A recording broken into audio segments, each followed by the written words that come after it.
Hello दोस्तों, कैसे हैं आप सब लोग। आशा करती हूँ अच्छे होंगे। हमारी आज की कहानी का नाम है चकनाचूर। भाभी, आप मेरे दोस्तों के सामने क्यों आ गई? मैंने आपको मना किया था ना। आप नौकरों से चाय भिजवा देती। अब याद रखिएगा, आगे से ऐसा मत करिएगा। डॉक्टर मानव अपनी शीला भाभी को फटकारते हुए बोला और फिर अपने कमरे में चला गया। शीला उसके जाते ही मायूस सी न जाने कब अनायास ही अतीत की यादों में खो गई। जब शादी होकर आई थी तब मानव कितना छोटा था। करण व मानव के माता पिता का देहांत शादी के 1 साल पहले हुआ था। कुछ महीनों से बुआ जी ही देखभाल कर रही थी। शादी होकर आते ही बुआ जी छोड़कर चली गईं। वह बोली कि अब घर की बहू आ गई है, देवर की देखभाल कर लेगी। शादी की पहली रात ही करण मेरे पति ने मानव की जिम्मेदारी मेरे ऊपर रख दी थी। मैंने हमेशा बहुत प्यार किया मानव को, ताकि कभी माँ बाप की कमी उस मासूम को महसूस ना हो।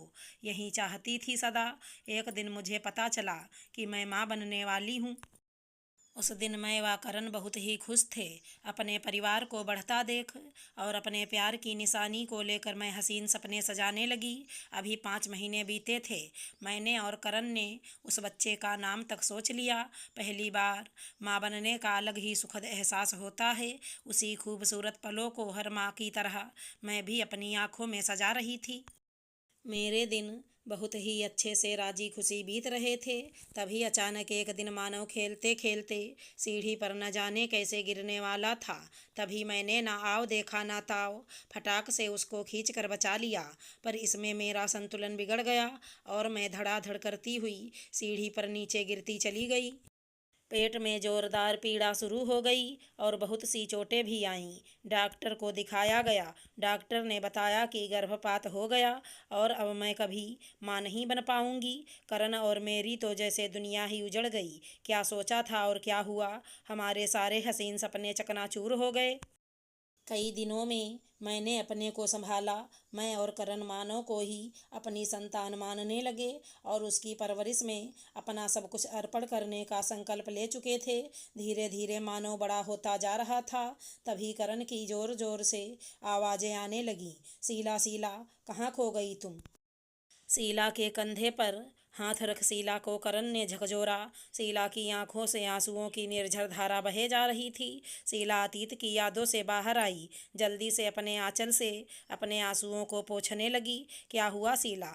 कुछ नहीं। तबीयत सही नहीं है क्या? हाँ सही है। तो क्या हुआ? क्या फिर से मानव ने दिल दुखाया? अरे नहीं, बस यूं ही मन उदास है।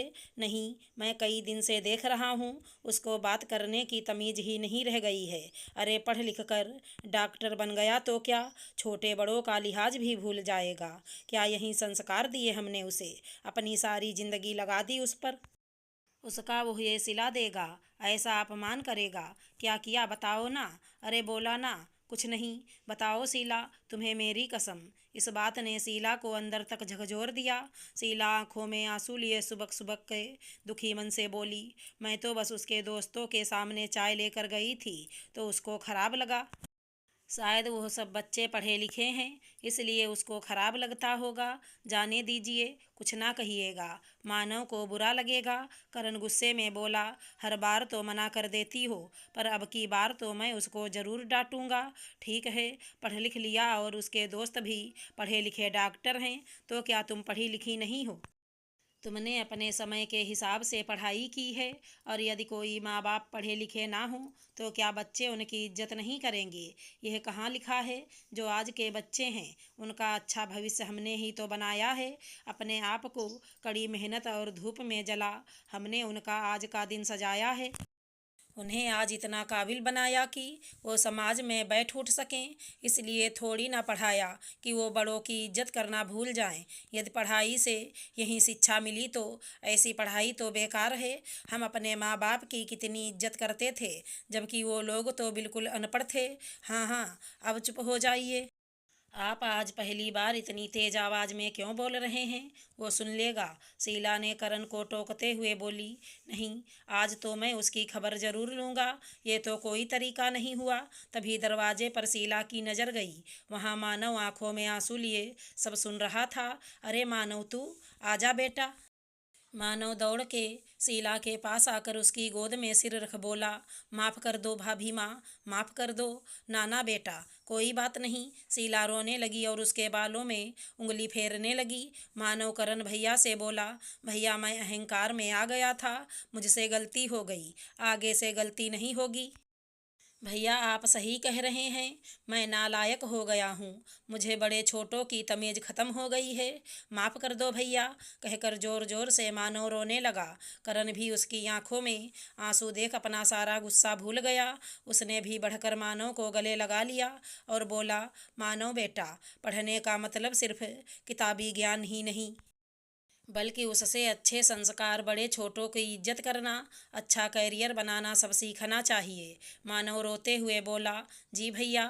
माहौल को हल्का करने के लिए करण ने बोला, अभी तक तू सबको इंजेक्शन लगाता था ना, आज मैंने भी तुझे डांट का इंजेक्शन लगाया। अब यह डांट रूपी दवा का असर हमेशा रहना चाहिए।